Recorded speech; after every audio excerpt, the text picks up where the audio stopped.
नमस्कार दोस्तों, तो आइए नजर डालते हैं देश भर की तमाम बड़ी खबरों के बारे में। तो दोस्तों, सबसे पहले और सबसे अहम सूचना सामने आ रही है स्वास्थ्य विभाग की ओर से, जहां देखा जा रहा है कि कोविड वायरस के अलावा अब एक सुपर बग बैक्टीरिया जो है वो आ चुका है, और जिसके लिए अनुमान भी लगाया जा रहा है कि इसी साल यानी 2023 में लगभग 1 करोड़ लोगों की दुनिया भर में जाने जाएंगी। सूत्रों के मुताबिक देखा जाए दोस्तों, तो सामने ये नजर आ रहा है कि अमेरिका में इस बैक्टीरिया को लेकर लगभग 13 लाख लोगों की जानें जा चुकी हैं अभी तक, और इसके लिए कोई भी एंटीबायोटिक इंजेक्शन अथवा कोई भी एंटी फंगस इन्फेक्शन जो है इस बैक्टीरिया के लिए नहीं काम कर पाया है। तो दोस्तों, कोविड के साथ साथ इसके लिए भी अब आप लोग सतर्क हो जाइए। वहीं दोस्तों, अगली खबर आ रही है वंदे भारत एक्सप्रेस को लेकर, जहां अनुमान लगाया जा रहा है कि सरकार की ओर से कि आने वाले अगले साल यानी 2024 में लगभग 115 ट्रेनें ट्रैक पे नई लाई जाएंगी, और इसी के साथ साथ 75 ट्रेनें उनमें से चेयर कार वाली होंगी और 40 जो है वो स्लीपर क्लास की वंदे एक्सप्रेस होने वाली है। तो वही दोस्तों, अगली खबर आ रही है दिल्ली की ओर से, जहां देखा जा रहा था कि नए साल की खुशी में जैसे पूरा देश पार्टी कर रहा था, तो वहीं दिल्ली की ओर से खबर आई जहां देखा गया कि नशे में धुत 5 नौजवान एक गाड़ी में उन्होंने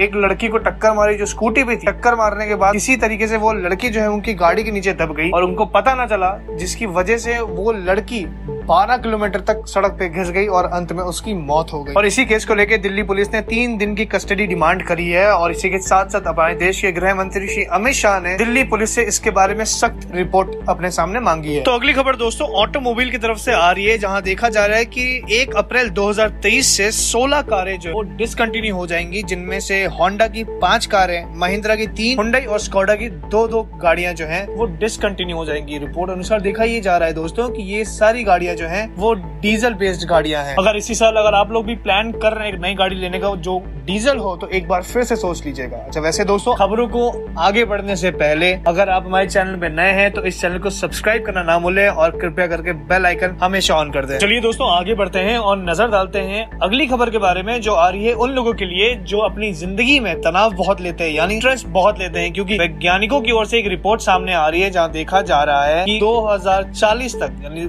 साल 2040 में ग्लूकोमा के 11 करोड़ मरीज सामने आने वाले हैं। ग्लूकोमा यानी दोस्तों मोतियाबिंद। यहाँ दोस्तों रिसर्च द्वारा ये सामने आया है, जिसमें देखा गया है कि यदि अगर आप अपनी जिंदगी में बहुत ज्यादा तनाव लेते हैं यानी स्ट्रेस लेते हैं किसी भी चीज को लेके, काम हो चाहे परिवार हो कोई भी, तो सबसे पहले आपकी नेत्र यानी आंखें ही खराब होने लगती हैं। तो वही दोस्तों, बैंकिंग सेक्टर की तरफ से एक बड़ा अपडेट सामने आ रहा है, जहाँ देखा जा रहा है कि ICICI और पंजाब नेशनल बैंक जो है वहाँ से यदि आप पर्सनल लोन या किसी भी प्रकार का लोन लेते हैं तो अब और ज्यादा आपको महंगा पड़ने वाला है, क्योंकि इन दोनों बैंकों ने अपनी MCLR में बढ़ोतरी की है, और इस बढ़ोतरी की जो रेट है वो है 0.25%। हालांकि दोस्तों, रिपोर्ट अनुसार कुछ ही दिनों पहले इन्होंने अपनी FD रेट भी बढ़ाई थी, लेकिन अब पर्सनल लोन अथवा कोई भी लोन लेना और ज्यादा महंगा हो सकता है। तो यदि अगर आप लेने की प्लानिंग कर रहे हैं तो एक बार फिर से सोच लीजिए दोस्तों। तो वही, अगर बैंकिंग सेक्टर की बात हो रही है तो बैंकिंग की ओर से एक और नया अपडेट सामने आ रहा है इंश्योरेंस क्लेम को लेके, क्योंकि अब इंश्योरेंस क्लेम करवाना आपके लिए और ज्यादा आसान होने वाला है, क्योंकि IRDAI ने लागू किए हैं कई सारे नए नियम इंश्योरेंस को लेकर। दोस्तों, IRDAI ने बीमा कंपनी वालों को बता दिया है कि कोई भी यदि अगर अपना बीमा क्लेम कराना चाह रहे हैं तो उसका KYC होना जरूरी है। इससे क्या होगा दोस्तों कि प्रोसेस जो है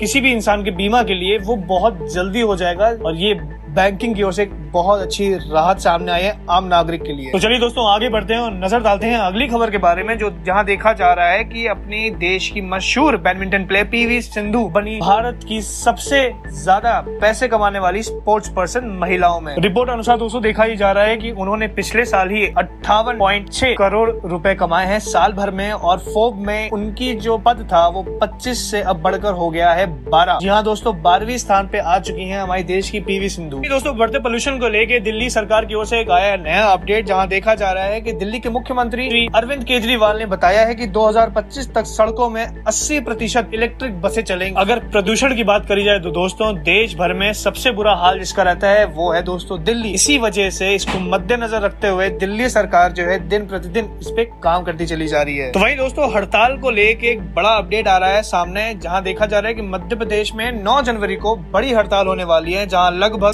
70,000 बिजली के कर्मचारी वो काम नहीं करेंगे। दोस्तों रिपोर्ट अनुसार मध्य प्रदेश के बिजली कर्मचारियों की कई मांगे थी जो सरकार ने अस्वीकार कर दी थी, जिसको लेके अब वो 9 जनवरी को 70,000 की संख्या में हड़ताल करने वाले हैं। तो आगे बढ़ते दोस्तों और नजर डालते हैं एक बड़े हादसे के ऊपर, जहां देखा जा रहा है कि राजस्थान में सूर्य नगरी एक्सप्रेस जो ट्रेन थी उसके 14 डिब्बे पलट गए और इस हादसे में लगभग 24 यात्री जो हैं जो सवार थे उस ट्रेन में वो घायल हो गए और इसी हादसे की वजह से उस रूट पे जाने वाली 12 ट्रेनों को अलग अलग तरीके से डाइवर्ट कर दिया गया है। हालांकि दोस्तों इस हादसे में गनीमत रही कि किसी भी व्यक्ति की अथवा किसी भी यात्री की जान नहीं गई। वहीं दोस्तों केंद्रीय सरकार का एक बड़ा फैसला जहां देखा जा रहा है कि घटिया सामानों के आयात पर लगेगी अब रोक, क्योंकि अब उनपे लागू करे जाने वाला है क्वालिटी कंट्रोल सिस्टम। हाँ दोस्तों रिपोर्ट अनुसार साइकिल अथवा एयर कूलर जैसे 16 और भी प्रोडक्ट्स हैं जिन पे क्वालिटी कंट्रोल जो है वो लागू किया जाने वाला है। सरकार अनुसार दोस्तों इन सभी प्रोडक्ट्स पे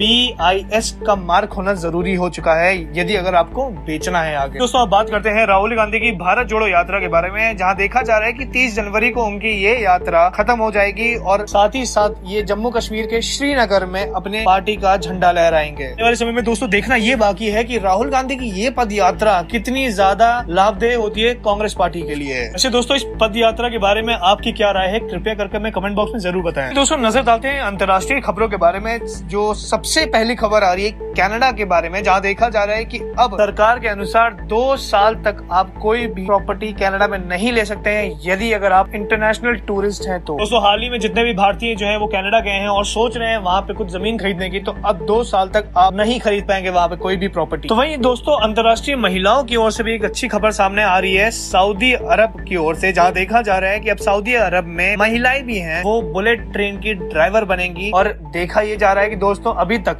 32 महिलाओं का पहला बैच भी ट्रेनिंग के लिए तैयार हो चुका है। इसके साथ दोस्तों मक्का और मदीना के बीच में इनकी पहली परीक्षा होगी। तो दोस्तों एक अच्छी खबर सामने आ रही है उन लोगों के लिए जो लोग अभी दुबई में हैं और शराब के बड़े शौकीन हैं, क्योंकि सरकार अनुसार दुबई में अब खुलेआम शराब बिकेंगी और इस पे कोई भी टैक्स नहीं लगाया जाएगा। जो टैक्स दोस्तों पहले अल्कोहल यानी शराब पे 30% का लगता था, अब वो टैक्स खत्म कर दिया गया है। और इसी के साथ साथ दोस्तों आपको बता दें यदि अगर आप इसका बिजनेस भी करने की सोच रहे हैं तो अब लाइसेंस फीस जो है जो शराब बेचने की होती है उसकी फीस भी माफ कर दी गई है सरकार अनुसार। तो वही दोस्तों अगला एक अपडेट आ रहा है मार्केट की ओर से, जहाँ देखा जा रहा है कि टाटा कंसल्टेंसी सर्विसेज यानी TCS जो है अपने सभी व्यापारियों को डिविडेंड देने वाली है और डिविडेंड की ये तारीख जो है वो 9 जनवरी 2023 फिक्स कर दी गई है दोस्तों। तो वहीं दोस्तों अगली खबर सामने आ रही है कोविड को लेकर, जहां देखा जा रहा है कि कोविड के बढ़ते केस को मद्देनजर रखते हुए हमारे देश के स्वास्थ्य मंत्री मनसुख मंडाविया जी अचानक से पहुंचे दिल्ली एयरपोर्ट मुआवजा करने के लिए। दोस्तों अगर पॉजिटिव केसेस की बात करी जाए भारत में तो देखा जा रहा है कि पिछले 24 घंटों में कुल मिला के 200 नए केस सामने आए हैं और अनुमान तो यही लगाया जा रहा है कि दोस्तों आने वाले 40 दिन में केसेस ज्यादा बढ़ने नहीं चाहिए, क्योंकि अब सब लोग उसकी तैयारी में लग चुके हैं और दिन प्रतिदिन इस कोरोना को लेकर सख्तियां बढ़ाई जा रही हैं। तो वही दोस्तों आखिरी में अगर मौसम की बात कर ली जाए तो अगले 3 दिनों में दिल्ली NCR में भरपेट कोहरा रहने वाला है और इसी के साथ साथ 3 दिन कड़ाके की ठंड पड़ने वाली है पूरे भारत देश में। और खबरों को जानने के लिए दोस्तों AN तेज न्यूज को सब्सक्राइब करना ना भूलें और किसी भी खबर के ऊपर आपकी कोई भी राय है कमेंट बॉक्स में हमें जरूर बताएं। जय हिंद, जय भारत।